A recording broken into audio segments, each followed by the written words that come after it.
కొద్దిగా జరగండి, కొద్దిగా జరగండి. ఆ మోడల్ బ్యాలెట్ అందరికి కనబడాలి. కొద్దిగా జరగండి. స్క్రీన్ కట్టాలి. జై తెలంగాణ. ఇంతేనా? హాలియా దమ్మంతా అయిందేనా? జై తెలంగాణ.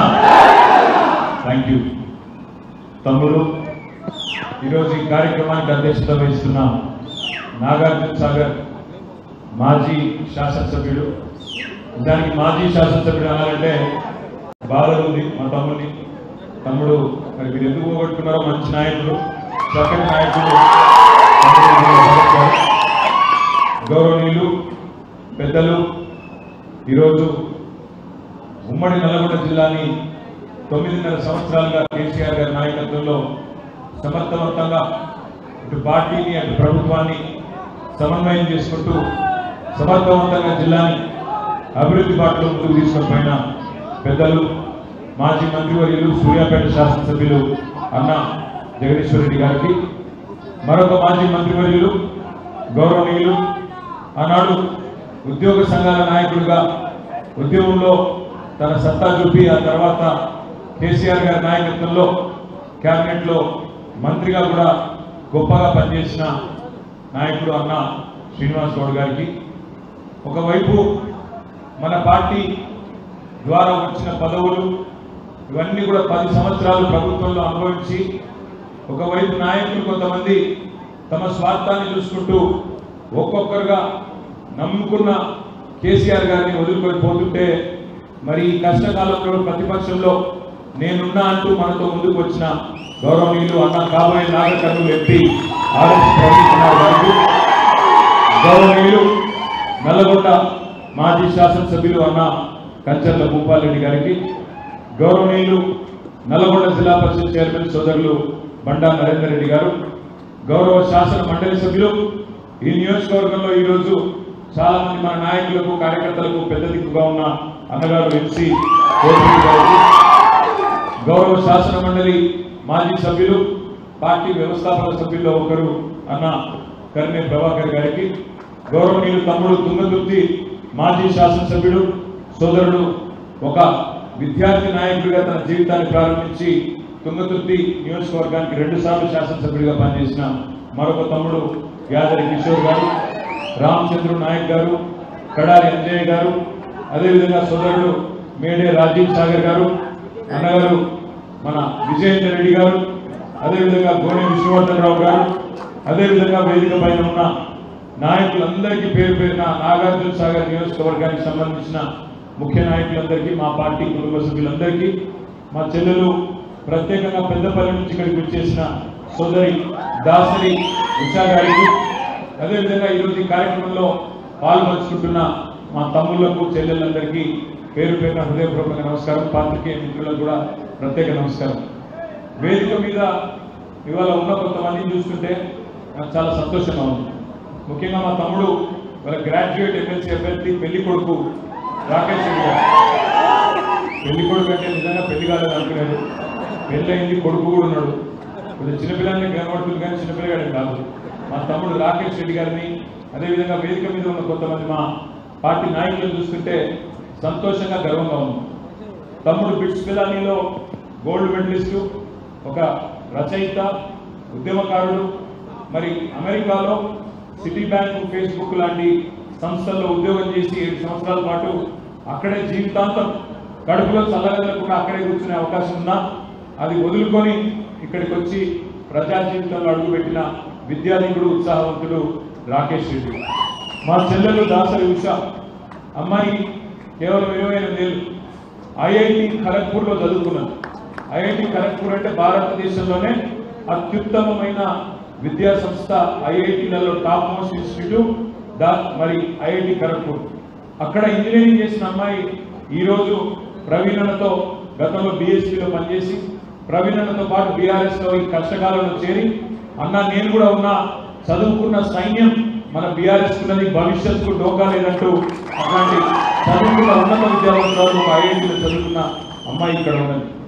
ఇప్పుడే శ్రీనివాస్ గౌడ్ గురించి నేను చెప్పిన, ఒక గెజిటెడ్ అధికారుల సంఘానికి అధ్యక్షుడిగా, ఆనాడు మున్సిపల్ కమిషనర్గా గ్రూప్ 1 ర్యాంకులో ఉండి ఉద్యోగాన్ని వదులుకొని మరి ఉద్యమంలోకి వచ్చి ఉద్యమం తర్వాత మళ్ళీ కేసీఆర్ గారి నాయకత్వంలో ఎమ్మెల్యే అయి తర్వాత మంత్రి అయిన నాయకుడు అన్న శ్రీనివాస్ గౌడ్ గారు. ప్రవీణ్ అన్న గురించి అయితే నేను చెప్పాల్సిన అవసరం లేదు. అడిషనల్ డీజీపీ ర్యాంకులో ఉండి ఇంకా 7 సంవత్సరాలు ఐపీఎస్గా ఈ రాష్ట్రానికి డీజీపీగా సర్వోన్నతమైన పదవి అనుభవించే అవకాశం ఉన్నప్పటికీ 7 సంవత్సరాల సర్వీస్ వదిలిపెట్టుకొని ప్రజా జీవితంలోకి వచ్చిండు. వచ్చినాక అది కూడా బీఆర్ఎస్ ప్రతిపక్షంలోకి వచ్చినాక అవతల కాంగ్రెస్ వాళ్ళు ఎన్ని బంపర్ ఆఫర్లు ఇచ్చినా మీరు రండి క్యాబినెట్ హోదా ఇస్తాం, ప్లానింగ్ బోర్డు వైస్ చైర్మన్ పదవి ఇస్తాం అంటే పోలే. మిమ్మల్ని టీఎస్పీఎస్సీ చైర్మన్ చేస్తాం రండి అంటే పోలేదు. అదేవిధంగా మీరు పార్లమెంట్కి నిలబడండి కాంగ్రెస్ పార్టీ నుండి అంటే లేదు, నేను తెలంగాణ గొంతుకైనా బీఆర్ఎస్ తోనే ఉంటా, కేసీఆర్ తోనే ఉంటా అని చెప్పి వాళ్ళ ప్రవీణ్ కుమార్ గారు వారు కూడా మనకు కల్పించినారు.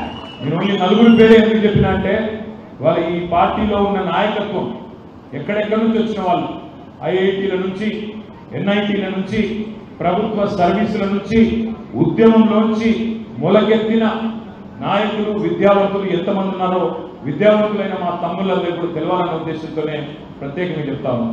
ఇవాళ న్యాయవాది జగదీష్ రెడ్డి గారు కూడా స్వతహాగా న్యాయవాది వృత్తిపరంగా, కానీ తాను కూడా 2001లో కేసీఆర్ గారు పార్టీ పెట్టిన మరుక్షణమే న్యాయవాద వృత్తిని పక్కకు పెట్టి కేసీఆర్ గారితో ఆనాటి నుంచి నేటి వరకు ఒక తమ్ముడులాగా ఒక సైనికుడిలాగా ఈ జిల్లాలో మొట్టమొదటి నుంచి ఈరోజు పనిచేస్తున్న నాయకుడు జగదీష్ రెడ్డి గారు. కర్ణి ప్రభాకర్ గారు కూడా వృత్తిపరంగా బ్రహ్మాండంగా అప్పటికే సెటిల్ అయినప్పటికీ 2001 నుంచి ఈ రోజు వరకు మరి కేసీఆర్ గారితో నడుస్తున్న నాయకుడు. గ్యాదర్ కిషోర్ గారు ఉస్మానియాలో చక్కగా చదువుకున్న తమ్ముడు, పీజీ చేసిన తమ్ముడు, విద్యార్థి ఉద్యమంలో అడుగుపెట్టిండు తెలంగాణ ఉద్యమంలో. అంటే అప్పటి నుంచి ఇప్పటి వరకు బ్రహ్మాండంగా కేసీఆర్ గారితో కలిసి నడిచిన నాయకుడు.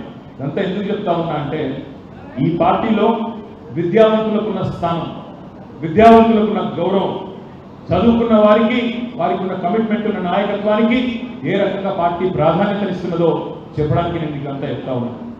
మనమేమో ఇట్లా ఉన్నాం, 10 ఏళ్ళు తెలంగాణ రాష్ట్రం ఏర్పడిన తర్వాత కమిట్మెంట్తో కేవలం తదేక దీక్షతో సొంత ఇల్లు కట్టుకుంటే ఎంతైతే ప్రేమతో కట్టుకుంటామో అంత ప్రేమతో, అంత కమిట్మెంట్తో, అంత పట్టుదలతో 10 ఏళ్ళు పనిచేసుకున్నాం.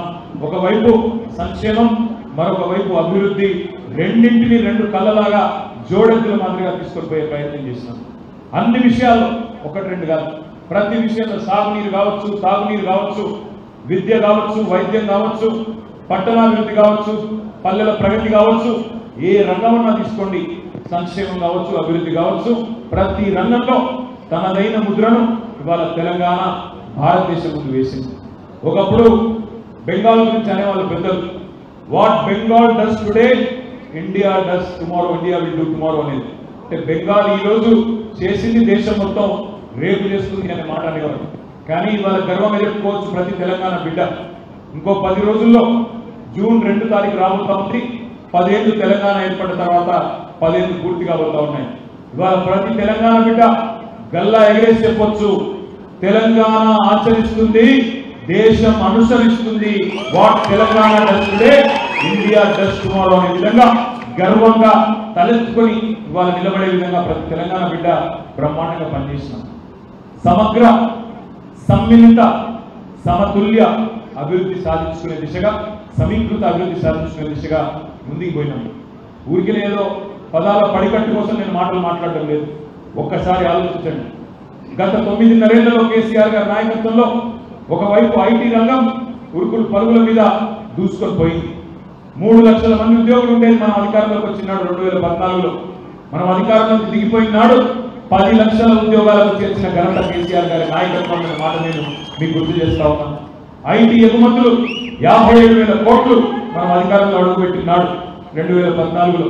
మనం దిగిపోయినాడు దాన్ని 57,000 కోట్ల నుంచి 2,41,000 కోట్లకు చేర్చిన ఘనత కేసీఆర్ గారి నాయకత్వాన్ని. ఒకవైపు ఐటీ ఎగుమతులు, మరొక వైపు వ్యవసాయ దిగుబడులు కూడా అంతే స్థాయిలో పెంచిన ఘనత ఇవాళ కేసీఆర్ గారి నాయకత్వాన్ని. నల్లగొండ బిడ్డలు, ముఖ్యంగా ఉమ్మడి నల్లగొండ జిల్లా బిడ్డలు మీరు గర్వంగా చెప్పుకోవచ్చు. 2014లో తెలంగాణ రాష్ట్రం వరి ధాన్య ఉత్పత్తిలో భారతదేశంలో 14వ స్థానంలో ఉండేది. 14వ స్థానంలో 2023లో కేసీఆర్ గారు మనం అధికారం కోల్పోయిన నాడు భారతదేశంలో పంజాబ్ హర్యానాను దాటి నంబర్ 1 స్థానానికి ఎదిగింది వరి ధాన్యం ఉత్పత్తిలో తెలంగాణ. మొత్తం తెలంగాణ నంబర్ 1 అయితే ఆ తెలంగాణలో ఉమ్మడి నల్గొండ జిల్లా వరి ధాన్యం ఉత్పత్తిలో అగ్రశ్రేణి జిల్లా నంబర్ 1 జిల్లా అనే మాట నేను మీకు గుర్తు చేస్తా ఉన్నాను. వాళ్ళ ఒక్క మెడికల్ కాలేజ్ లేదు నల్గొండలో 2014లో. అట్లాంటి నల్గొండలో ఇవాళ ఒకటి కాదు 3 మెడికల్ కాలేజీలు, 3 నల్గొండలో ఒకటి. మీరు ఈరోజు ఇక్కడ నుంచి ఆలియా నుంచి నల్గొండ పోతుంటే నల్గొండ పట్టణంలో ఎంటర్ అయితేనే కుడివైపు బ్రహ్మాండమైన రాజభవనం లాంటి రాజప్రసాదం లాంటి మెడికల్ కాలేజ్ ఇవాళ కేసీఆర్ గారి నాయకత్వంలో మనం ఏర్పాటు చేసుకున్నాం. సూర్యాపేటలో మరొక మెడికల్ కాలేజ్, అదేవిధంగా యాదాద్రిలో మరొక మెడికల్ కాలేజ్. ఒక్క ఉమ్మడి జిల్లా నల్గొండలో 3 జిల్లాలు చేసుకున్నాం. కొత్త మున్సిపాలిటీలు చేసుకున్నాం, నందికొండ కానీ ఆలియా కానీ. అదేవిధంగా తాండాలను పంచాయతీలు చేసుకున్నాం. ఎన్నో సంవత్సరాల కళ గిరిజన బిడ్డలు మా తాండాలో మా రాజ్యం ఉండాలని పరిపాలన వికేంద్రీకరణ కోసం కొత్త జిల్లాలు, కొత్త మండలాలు, కొత్త రెవెన్యూ డివిజన్లు, కొత్త గ్రామ పంచాయతీలు ఇవన్నీ కూడా చేసుకున్నాం. ఒకవైపు ఐటీ ఎగుమతులు, మరొక వైపు వ్యవసాయ ఉత్పత్తులు, ఒకవైపు పారిశ్రామిక రంగంలో వెలుగులు. 24,000 కొత్త పరిశ్రమలు తీసుకొచ్చాం. దాదాపు 3.5 లక్షల కోట్ల పెట్టుబడులు సాధించుకున్నాం. మరొక వైపు పరిశ్రమలను పర్యావరణంగా సాధించుకున్నాం. పర్యావరణాన్ని కాపాడుకున్నాం. పచ్చదనాన్ని కూడా భారతదేశంలోనే అత్యధికంగా 7.7% పెంచుకున్నాం. ఎందుకు చెప్తున్నా అంటే ఇదంతా 10 ఏళ్లలో మనం సాధించిన అభివృద్ధిని ఒక్కసారి అవలోకనం చేసుకోవాల్సిన అవసరం ఉంది. సరే, మీరు అడగవచ్చు, అన్నా మరి పల్లె ప్రగతి బాగుండి, పట్టణ ప్రగతి బాగుండి, 2.5% జనాభా ఉన్న తెలంగాణ భారతదేశ జీడిపికి 5% కాంట్రిబ్యూట్ చేస్తే మరి మీరు ఎందుకు ఓడిపోయినారు అన్నా మీరు అడగవచ్చు. ఎందుకు ఓడిపోయినా కూడా నేను చెప్తాను. మన ఓటమి కూడా స్వల్ప తేడాతో జరిగింది. 1.8% మాత్రమే మొన్న మనకు కాంగ్రెస్ పార్టీకి తేడా. సీట్లలో మనకు 39, వాళ్ళకి 64 కావచ్చు, 25 సీట్లు ఎక్కువ రావచ్చు. కానీ ఓట్లలో మాత్రం 1.8%. కేవలం ఒకటే ఒక కారణం వల్ల మనం ఓడిపోయినాం. అదేంటి అంటే పని చేసి కూడా చెప్పుకోలేకపోయినాం. పని చేసి కూడా సరిగ్గా చెప్పుకోలేదు. ఇప్పుడు మీరు ఇక్కడ ఉన్నారు గ్రాడ్యుయేట్ మిత్రులు, మీకు తెలుసా గత 10 ఏళ్లలో భారతదేశంలో 2014 నుంచి 2024 వరకు భారతదేశంలో అత్యధికంగా ప్రభుత్వ కొలువులు ఇచ్చింది ఏ రాష్ట్రమో మీకు తెలుసా? తెలంగాణ. 2 లక్షల కొలువులు ఇచ్చిన ఒకే ఒక్క రాష్ట్రం తెలంగాణ. కానీ ప్రచారం ఎట్లా జరిగింది? యూట్యూబ్ లో మల్లన్న అని పుల్లన్న అని ఏం ప్రచారం చేసిండ్రు? ఒక్క ఉద్యోగం రాలే, ఎవరికి వచ్చింది ఉద్యోగం అని చెప్పి అడ్డగోలు మాటలు. కేసీఆర్ గారు ఒకే ఒక్క నాయకుడు భారతదేశంలో 95% రిజర్వేషన్ రాష్ట్రపతి గారి సంతకం పెట్టించి కొత్త జోనల్ వ్యవస్థను 95% ఉద్యోగాలు స్థానికులకే ఇచ్చే విధంగా తెచ్చిన మొట్టమొదటి ముఖ్యమంత్రి భారతదేశంలో 75 కేసీఆర్ గారు. ఇది మనకు తెలియదు, మేము చెప్పుకోలేదు. 2 లక్షల ఉద్యోగాల నుంచి కూడా మేము చెప్పుకోలేదు. రేవంత్ రెడ్డి గారేమో ఆయన 7 ఉద్యోగాలు కూడా నేనే ఇచ్చినా అని చెప్పుకుంటున్నాడు. మంది పుట్టిన బిడ్డలు నా బిడ్డలు చెప్పుకుంటున్నాడు. ఆలోచించండి, 30,000 ఉద్యోగాలు ఇచ్చినా అంటాడు రేవంత్ రెడ్డి. ఇప్పుడు ఒక ఉద్యోగం ఇవ్వాలి అంటే ముందు నోటిఫికేషన్ ఇవ్వాలి, తర్వాత రాత పరీక్ష పెట్టాలి, అవసరమైతే ఇంటర్వ్యూ పెట్టాలి, ఇంటర్వ్యూ పాస్ అయితే అపాయింట్మెంట్ లెటర్ ఇవ్వాలి.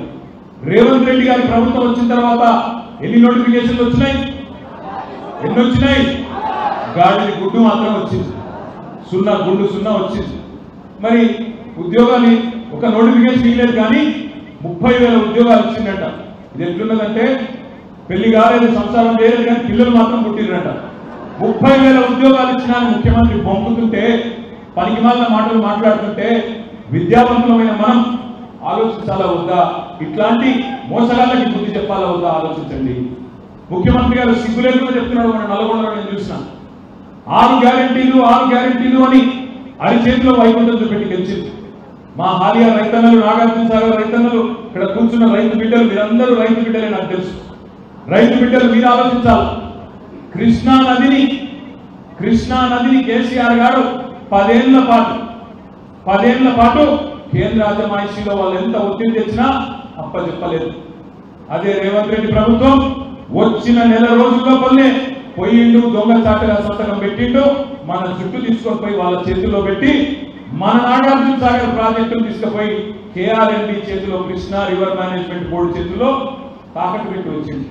మళ్ళా కేసీఆర్ గారు నల్లగొండకు వచ్చి గర్జిస్తే లేదు మేము పెట్టలేదని చెప్పి బుకాయించి ఇవాళ మళ్ళీ దొంగ మాటలు చెప్తా ఉన్నాను. నేను ఒక్కటే అడుగుతా ఉన్నా మిమ్మల్ని, నిజంగా నేను కేఆర్ఎంబి చేతుల్లో సాగర్ పెట్టకపోతే, మన ప్రాజెక్టులు కేఆర్ఎంబికి కేంద్ర ప్రభుత్వానికి అప్పచెప్పకపోతే ఎందుకు ఉత్తరాలు రాస్తున్నావు కేఆర్ఎంబికి?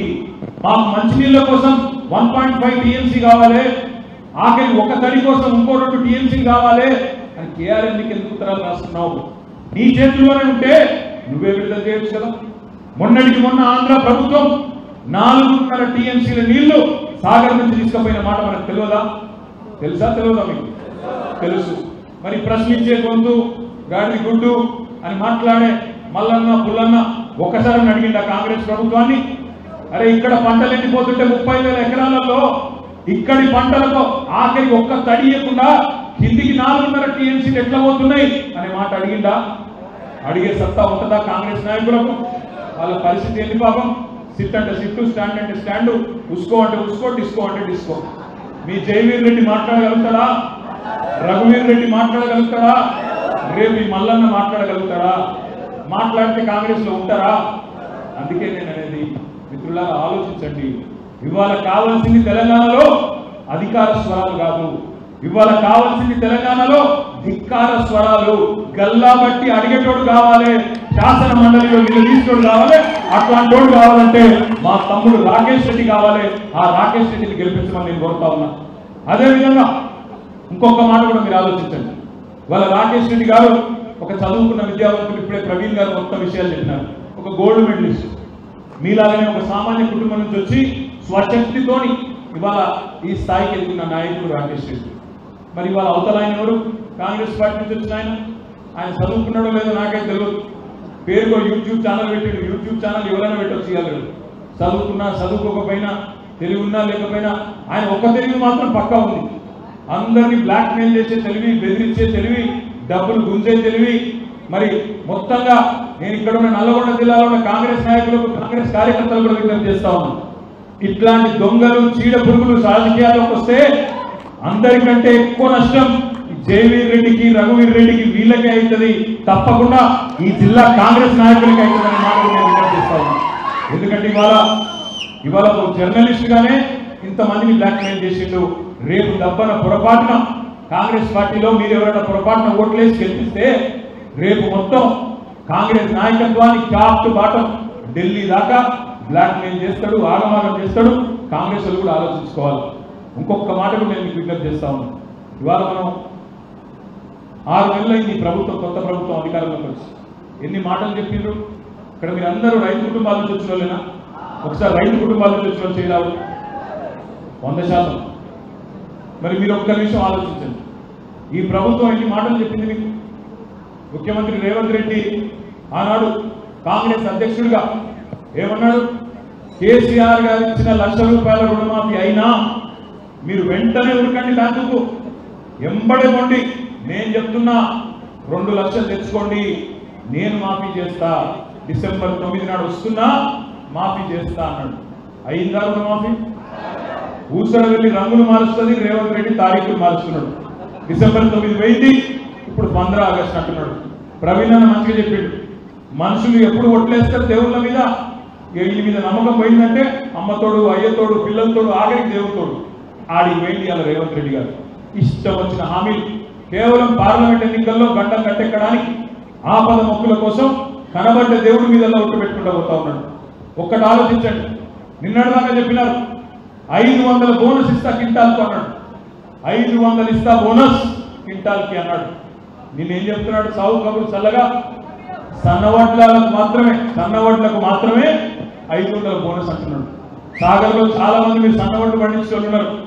మీకు అసలు ఆ బోనస్ అవసరమే లేదు. ఎందుకంటే మీరే బయట మార్కెట్లో మీరే బ్రహ్మాండంగా 3,000 రూపాయలకు మీరే అమ్ముకుంటారు. కరెక్టే నేను చెప్పేది. అంటే రేవంత్ రెడ్డి మాటల్లో ఎంత నిజాయితీ ఉందో దీన్ని బట్టి అర్థమైందా? నేతి బీరకాయలో నెయ్యి ఎంత ఉంటుందో ఆ బోనస్ 500 బోనస్ లో ఒక నిజాయితీ కూడా గంతే ఉంది. ఎందుకంటే తెలంగాణలో పండించేది 75-80% దొడ్డువడ్లు. 75-80% పండించే దొడ్డువడ్లకేమో బోనస్ లేదంట. మరి ఆ మాట ఎన్నికల ముందు చెప్పలే. ఆ రోజేమో అన్ని పేపర్లలో కలర్ఫుల్ అడ్వర్టైజ్మెంట్లు, 500 బోనస్, మీరు వరి పండించండి. ఇది బోగస్ అని వాళ్ళకి తెలిపోయింది. మరి ఇట్లా ప్రతి వాగ్దానాన్ని తుంగలో దొక్కుతుంటే ఈ ప్రభుత్వాన్ని ప్రశ్నించాల్సిన బాధ్యత రైతు బిడ్డలుగా మీ మీద ఉన్నదా లేదా దయచేసి ఆలోచించండి. మా ఆడబిడ్డలకు చెప్పాడు 2500 రూపాయలు ఇస్తాను నెలకన్నాడు, పడ్డాయా మరి? కానీ వాళ్ళు చెప్తున్నారు, రాహుల్ గాంధీ చెప్తున్నాడు నిర్మల్లో 2500 వేసుకున్నాం, అకౌంట్లలో పడతనే ఉన్నాయని చెప్తున్నాడు. ఉత్తరప్రదేశ్లో ప్రియాంక గాంధీ చెప్తున్నది తెలంగాణలో 2500 వేసుకున్నాం, 1,67,00,000 మంది ఆడబిడ్డలు 18 ఏళ్ల పైన పడ్డ వాళ్ళందరికీ వస్తున్నాయి డబ్బులు అని ఆమె కూడా చెప్తా ఉన్నది. ఇన్ని పచ్చి అబద్ధాలతో అమలు చేయని కార్యక్రమాలు కూడా అమలవుతున్నాయని ముఖ్యమంత్రి నుంచి మొదలు పెడితే కాంగ్రెస్ అగ్రశ్రేణి నాయకత్వం దాకా పచ్చి అబద్ధాలు చెప్తుంటే బుద్ధి చెప్పాల్సిన బాధ్యత విద్యావంతులుగా మన మీద ఉన్నదా లేదా మీరు విజ్ఞతతో ఆలోచించండి. ఇంకొక మాట కూడా నేను మీకు విజ్ఞప్తి చేస్తా ఉన్నాను. ఇన్ని మాటలు చెప్పి తుంగలో దక్కినా 2 లక్షల రుణమాఫీ అని చెప్పి మాట తప్పినా కేసీఆర్ 10,000 ఇస్తున్నాడు నేను 15,000 ఇస్తా అని నమ్మబలికి మోసం చేసిన కేసీఆర్ భూ యజమానులనే పట్టించుకుంటున్నాడు, కౌలు రైతులను పట్టించుకుంటలేడు. నేను వచ్చినాక కౌలు రైతులకు కూడా రైతు భరోసా ఇస్తా అని నమ్మబలికి మోసం చేసిన, వ్యవసాయ రైతు కూలీలకు 12,000 ఇస్తానని చెప్పి మోసం చేసిన, ఆటో డ్రైవర్లకు నెలకు 1,000 రూపాయలు ఇస్తానని మోసం చేసిన, మొదటి సంవత్సరంలోనే 100 రోజుల్లోనే జాబ్ క్యాలెండర్ విడుదల చేస్తా 2 లక్షల ఉద్యోగాలు ఇస్తా అని నమ్మబలికి మోసం చేసిన మనం తిరగబడకపోతే, ఓటు ద్వారా బుద్ధి చెప్పకపోతే తప్పకుండా జరిగేది ఒకటే. మొదటిసారి మోసపోతే ఎవరి చేతుల్లోనైనా తప్పు వాడిది అవుతుంది, మోసం చేసిన వాడిది అవుతుంది. కానీ రెండవసారి కూడా అదే వ్యక్తి చేతుల్లో అదే పార్టీ చేతుల్లో మళ్ళీ మోసపోతే ఈసారి తప్పు మనదైతుంది, గొంతు కూడా మూగబోతుంది. 5 ఏళ్ళు అడిగేటోడు ఉన్నాడు, రేపటి రోజున ప్రశ్నించేటోడు ఉన్నాడు.